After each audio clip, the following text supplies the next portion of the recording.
There are 5 shocking side effects to stonewalling in marriages, and you want to stick around because 4 will shock you, but 5 will drive you insane. And the best part, I have a solution for you at the end. And make sure that you subscribe and join me because we are fighting against depression, anxiety, overload, overwhelm, disrespect for men. Join the fight today and subscribe.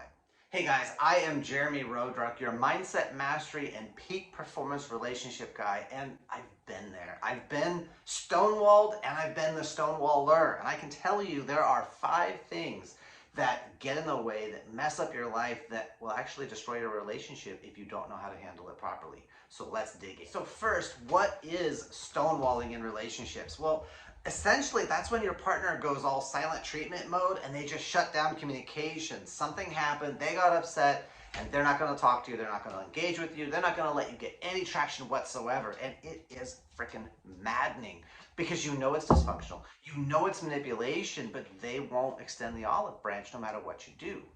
So let's get into it. How do we handle it? Now, we're going to talk about a client of mine. We're going to call him Bob. And when Bob came to me, he was having trouble sleeping. He was stressed out, questioning himself. Am I being a good father? Am I being a good husband? Am I being a good partner? Because he really didn't know. His wife was on this emotional up and down, and blame it on hormones, blame it on her cycle. But as we started to work together, we realized there was a pattern that she would get caught up in.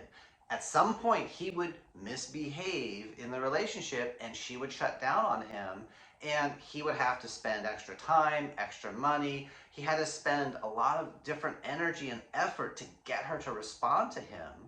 And it led to 3 very fundamental problems. The first one was emotional stress, right? He felt isolated. He felt alone. He felt just suffering, and the worst part was he started to believe he deserved to be treated like crap. He believed he deserved, well, I misbehaved, I did something to make her wrong, and she's got this pain in her life and abuse growing up and blah blah blah. He started to take ownership of her wounds that he never caused, but he carried her emotional load with him and punished himself. So that was the first problem right there, is that emotional stress. And the second thing that started to show up for him was the mental stress, the psychological load, because he started to second guess himself. He started to question his decisions. It undermined his confidence. It started to affect not only how he showed up at home, but also how he showed up at work. And he's his own boss. He runs his own business, but he started second guessing himself on sales calls, with client interaction, with managing his team. He began to question, well, maybe I'm pushing too hard, maybe I'm being too aggressive. He would take all of his wife's issues that she would push onto him and withhold love. Now he began to start doing that at work and started to people please his employees and his clients, started to have his boundaries eroded, and started to get pushed around, became a doormat because of that mental load that he was carrying. And finally, number 3 for Bob was the physical toll, because his sleep was totally destroyed because of the psychology and the emotion. He was just twisted up in knots, always anxious, always just ugh. He would go to bed at night, he would sleep a couple of hours, then he'd just be up thinking about mistakes, thinking about conversations, what should I have done different? He could never get rest. And it began to affect, like, he's popping Tums like they're candy because his stomach is always bothering him. Favorite foods, he couldn't eat anymore because it set his immune system off. It set his body into inflammation. So we had these physical situations, these mental situations, these emotional situations, and he couldn't put his finger on it until we talked and began to unravel where he was at. I didn't make him wrong, I just listened and I began to notice the patterns. And if, guys, you're hearing yourself in this story, you're hearing about your life in Bob, why don't you go ahead and give us a like down below? Because I don't need you to get all vulnerable in the comments. I don't need you to get into your story and slaughter yourself. But what I do need you to do is click that like button to let other men know they are not alone. Silence kills men. It destroys us because we think we have to carry the burdens. We can't ask for help, and that is a lie. 10 divorced dads a day end their lives. So it may seem silly, but your sharing this video can actually help save men's lives. Okay, now we're into the 4th part, and this is where it starts to get crazy, because Bob is a good man. He's got a generous heart. He's a loving father and a loving husband.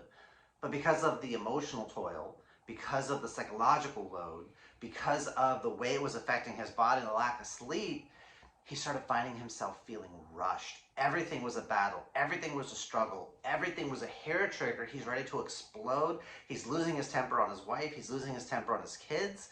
And then he feels horrible, and he's got to go and apologize, and he's trying to overcompensate and buy back their love, and let me give them a fantastic vacation because I really do love you. I don't know, work is just stressful. And he was dancing around the issues, but it was really affecting his behavior, and he started to lose his own self-respect. Like, what's wrong with me? Why am I acting like this? And it all came from the pattern of stonewalling that his wife would play on him, and that silent treatment made him question himself. And the real kicker is number 5. And it's this. When somebody is stonewalling, when somebody is playing the silent treatment, it will kill your relationship if you go long enough. Because your partner, playing that pattern over and over and over again, they begin to feel entitled. They begin to feel justified to punish you, to withhold love from you, because it's for your own good. You need to learn a lesson. You're a grown-ass adult. You don't need another adult trying to teach you a lesson. This is where you and your partner sit down and say, hey, this stuff is not okay with me. I need you to do better. Here's what would light me up. Here's how to win with me.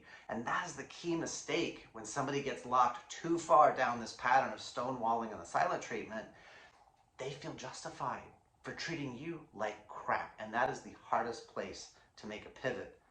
But I want to tell you, there is hope. There is light at the end of the tunnel. It is not an oncoming train coming to run you over. It's actually a way you could change this whole thing quickly and easily. I have a special guide for you that I call the #1 mistake men make with the silent treatment and what to do about it. It's a simple 4-part strategy, how to break apart the silent treatment and stop it dead in its tracks without fault, without blame, without guilt, and without shame on you or your partner. Just the two of you getting your hearts in alignment, getting your heads in connection, and then you can drive forward further, farther, faster.